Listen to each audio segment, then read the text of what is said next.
அரசியல் மேடை நேயர்களுக்கு அன்பு வணக்கம். இன்னைக்கு நம்ம பார்க்க போகிறது பாத யாத்திரையோட 100வது நாளுங்க. சரித்திரம் படைக்க போகும் இந்த பாத யாத்திரை 100வது நாள் எந்த தொகுதின்னு பார்த்தீங்கன்னா அரவக்குறிச்சி தொகுதி. திரு அண்ணாமலை அவர்களோட சொந்த தொகுதிங்க.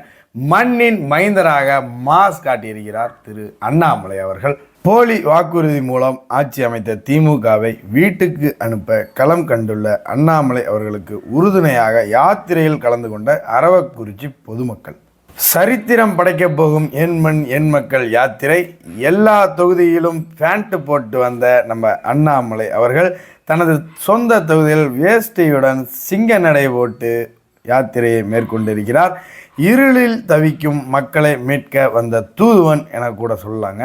வயது முதியவர்கள் நிறைய பேர் நேற்று ஆசீர்வாதம் செய்து அனுப்பியிருக்கிறார்கள் திரு அண்ணாமலை அவர்களை.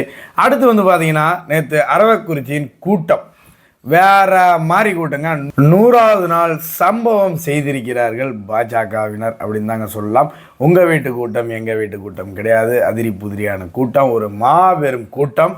அந்த கூட்டத்தை நீங்களே பார்த்துட்டு வாங்க.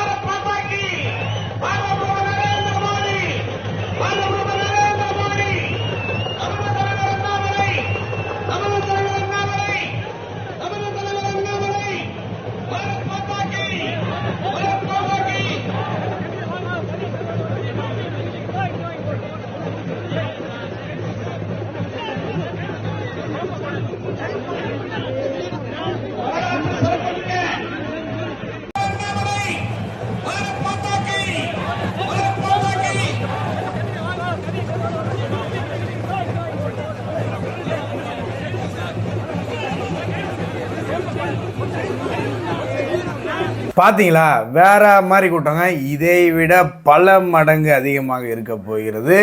27ஆம் தேதி நிறைவு விழா கூட்டம் என்னமா பாருங்கள். பார்த்து இந்த தமிழகம் வியக்க போகிறது. அதற்கப்புறம் பார்த்தீங்கன்னா பொதுக்கூட்டங்க. பொதுக்கூட்டத்தில் பேசியிருக்கிறார் திரு அண்ணாமலை அவர்கள். அதில் ஒரே ஒரு முக்கியமான விஷயத்தை மட்டும் நான் உங்களுக்கு சொல்லிடுறேன். தனது வாழ்க்கையில் நடந்த ஒரு விஷயத்தை பகிர்ந்திருக்கிறார் திரு அண்ணாமலை அவர்கள். என்னன்னு பார்த்தீங்கன்னா எல்லாத்துக்கும் வேப்பூட்டும் நிகழ்வுங்க. அது என்னன்னு பார்த்தீங்கன்னா, நான் ஐபிஎஸ் ஆனதில் 40% பங்கு கனிபாய் என்கின்ற இஸ்லாமியரையே சேரும்.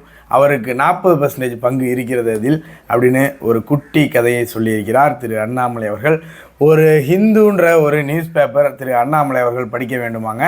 அதை கனிபாய் என்ற அந்த இஸ்லாமியர் வாங்கி ஒரு மினி பஸ்ல போட்டு விடுவாராமாங்க. அந்த கதையை நீங்களே கேட்டுவாங்க. கொண்டு வருகின்றோம். பாரதிய ஜனதா கட்சி ஆட்சி அமைக்கும் பொழுது நான் கேட்கிற கேள்விக்கு நீங்க கை மட்டும் தூக்கணுங்க. உங்களுடைய குடும்பத்தில் இதுவரை அரசு வேலை எட்டி பார்க்கவில்லை என்று சொல்லுவவர் மட்டும் கை தூக்கணும். இதுவரைக்கும் என் குடும்பத்துக்குள்ள அரசு வேலை வரல. பாரதிய ஜனதா கட்சி உங்களுடைய அன்பையெல்லாம் பெற்று அரசு வேலைக்கு வரும் பொழுது எந்த குடும்பத்திலே இதுவரை அரசு வேலை எட்டி பார்க்கவில்லையோ அரசு வேலை முதல்ல அந்த குடும்பத்திற்கு எட்டி பார்க்கும். முதல் ரைட் உங்களுக்கு. அதுக்கு படிச்சிருக்கணும். உங்க குழந்தை ஒரு டிகிரி படிச்சிருக்கணும். எத்தனையோ குழந்தைங்க டிகிரி படிச்சிருக்கிறாங்க, அரசு வேலை இல்லை. ஆனால் நாங்கள் முன்மாதிரியாக பாரதிய ஜனதா கட்சி இதிலும் தெளிவாக இருக்கின்றோம். ஒரு சமுதாயத்தை உயர்த்த வேண்டும் என்றால் குரூப் 4, 3, 2, 1 டிஎன்பிஎஸ்சி இருக்கு. அதிலே ஒரு கோட்டா சிஸ்டத்தை கொண்டு வந்து இதுவரை இந்த குடும்பத்திற்கு அரசு வேலை வரவில்லை என்றால் ஒரு குறிப்பிட்ட சதவீதம் முதல் தலைமுறை அந்த குடும்பத்தில் இருந்து அரசு வேலை யாருக்கு வேண்டுமோ பாரதிய ஜனதா கட்சி கொடுக்கும். அதில் தயாராக இருக்கின்றோம். ஐயா, எனக்கு கல்வி, என்னை போன்ற மனிதர்கள் ஏதோ பெரிய ஒரு பாக்கியம் செய்திருக்க வேண்டும். ஒரு சாதாரண கிராமத்தில் பிறந்து நல்ல ஒரு தந்தை தாய் நல்ல கல்வி கொடுக்க வேண்டும் என்பதில் மிக குறிக்கோளோடு இருந்து நல்ல பள்ளிக்கூடங்களுக்கு அனுப்ப வேண்டும். அதன் மூலமாக அவர்களையும் வருத்தி கொண்டு எனக்கு கொடுக்க வேண்டிய கல்வியை எந்த விதத்திலும் கூட குறையில்லாமல் கொடுத்தார். அதற்கு முன்னால் நின்று பேசுறதுக்கு ஒரு வாய்ப்பு கிடைச்சிருக்கு. ஆனா எல்லா குழந்தைகளுக்கும் இந்த வாய்ப்பு இருக்குன்னு கேட்டீங்கன்னா கிடையாது. இங்கே வரும்பொழுது நம்முடைய கனிபாய் கடையை தாண்டி வந்தேன். நம்முடைய இஸ்லாமிய நண்பர் கனிபாய் அண்ணன் இருக்கிறான். நான் பல இடத்துல பலமுறை ஐயாட்ட சொல்லுவேன், கனிபாய்கிட்ட சொல்லுவேன், அண்ணே நான் ஒரு ஐபிஎஸ் அதிகாரியா இருக்கிறேன்னா 40% பங்கு உங்களுக்கு கொடுத்துறாங்க அப்படின்னு. ஒரு முறை கனிபாய் கேட்டார், நம்ம போலீஸ் ஸ்டேஷன் பக்கத்துல ஒரு கடை இருக்கு, ஏங்கன்னு கேட்டார். அப்ப கனிபாயிட்ட சொன்ன, இல்லண்ணே நான் சின்ன பையனா இருக்கும்போது எனக்கு ஒரு இந்து பேப்பர், இங்கிலீஷ் பேப்பர் தேவைப்படும். திருச்சியிலிருந்து அந்த பேப்பரை பிரிண்ட் பண்ணி கரூருக்கு வரும். அதை கரெக்டா கனிபாய் கரூர்ல போன் பண்ணி ஒரு பஸ்ல போட சொல்லுவார். அந்த பஸ் கரெக்டா இந்த பக்கம் எல்லமேட்ல வரும். இங்க சின்ன தரகத்துக்கு வந்ததுக்கு அப்புறம் அந்த கனிபாய் அந்த பேப்பர் எடுத்து அதை இங்கிருந்து எங்க ஊருக்கு வர ஒரு சின்ன மினி பஸ்ல போட்டு விட்டுருவார். ஒருவேளை அன்னைக்கு பேப்பர் தவறி போனா யாராச்சும் வந்து வாங்கிட்டு வருவாங்க. ஒரு பேப்பர் படிப்பதற்கு நான் எவ்வளவு இந்த ஊர்ல கஷ்டப்பட்டிருக்கேன் எனக்கு தெரியுங்க ஐயா. திருச்சியிலிருந்து வரக்கூடிய பேப்பர் 3 பஸ் மாறி வரும். எங்க இருக்கக்கூடிய கனிபாய் ஒரு நாளும் கூட அந்த பேப்பர் மிஸ் ஆகாம போடுவாருங்க ஐயா. என் தந்தையும் கனிபாயும் ஒரு காரணம். ஒரு நாளும் ஒரு பட்டிக்காட்டில் இருக்கக்கூடிய பையனுக்கு ஒரு நியூஸ் பேப்பர் வருவது எவ்வளவு கஷ்டம் எனக்கு தெரியுங்க ஐயா. ஒரு நாள் தவறில்லாம வந்து சேரும், என்ன பிரச்சனையாக இருந்தா. ஆனா எல்லா குழந்தைகளுக்கும் அந்த வாய்ப்பு இருக்கா? இல்லை. தரமான கல்வி என்பது எட்டாக்கணி. கான்வென்ட் ஸ்கூல் 1.5 லட்சம் 2 லட்சம், சென்னைக்கு வாங்க 5 லட்சம் எல்கேஜிக்கு ஃபீஸ் கொடுக்கிறோம், 5 லட்சம்.